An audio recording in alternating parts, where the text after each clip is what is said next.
Hi everyone, আশা করছি সকলেই ভালো আছেন। তো আমি মাত্র এই যে ঘুম থেকে উঠলাম, দেখেন 10:40 বাজে।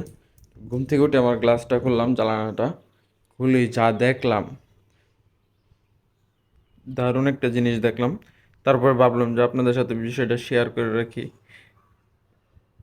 এই দেখেন, জানেন যে যে এটা একটা আমাদের পানির ফিশারি ছিল, মানে ক্ষেত ছিল, ওর ওইখান থেকে ফিশারি ছিল। দেখেন, এই দেখেন চলে যেতেছে, এই দেখেন একটা ডাউক পাখি, ওই যে দেখা যাচ্ছে যে ডিম দিছে। মানে ডিম দিছে বলতে ডিম দিতেছে, এই যে দেখতে পাচ্ছেন, এই যে যদিও স্পষ্ট বোঝা যাইতেছে না, তো আপনার বিষয়টা বুঝে নেবেন। আর আমি তো আছি আপডেট দেওয়ার জন্য। তো দেখি একদম আমার জ্বালানার নিচেই ওই যে আবার আসতেছে ডিমের কাছে।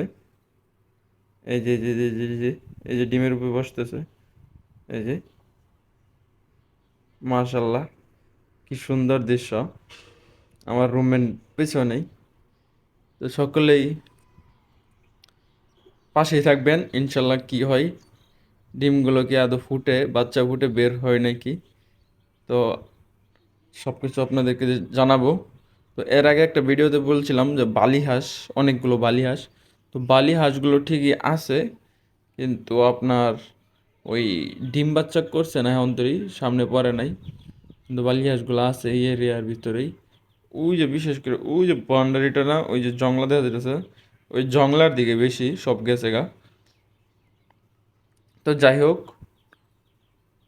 কই এই যে, আর এত কচুরিপানা দেখাই যায় না, এগুলো একটা কচুরিপানার উপরে ডিম দিছে একদম আমার জানালার। এই দেখেন আমার রুম, যদি দেখায় আপনাদেরকে, এই যে আমার রুম, এই যে আমার রুমের জ্বালানা। আর ওই যে তারা ডিম দিছে। তো সকলেই ভালো থাকবেন। আর এটা হচ্ছে ডাউক পাখি, কে কি বলেন কোন এলাকায় জানি না, কিন্তু আমাদের এলাকায় এটা ডাউক পাখি বলে।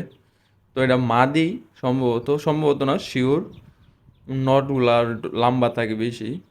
আর এটা মনে হয় ডিম, বর্তমানে ডিম দিতেছে, রানিং ডিম দিতেছে, হয়তো দুই তিনটা পারছে বা একটা পারছে। ডাউকে কয়টা ডিম পারে আমি জানি না। তো আপনারা যারা জানেন তারা অবশ্যই আমার কমেন্টে বলে যাবেন।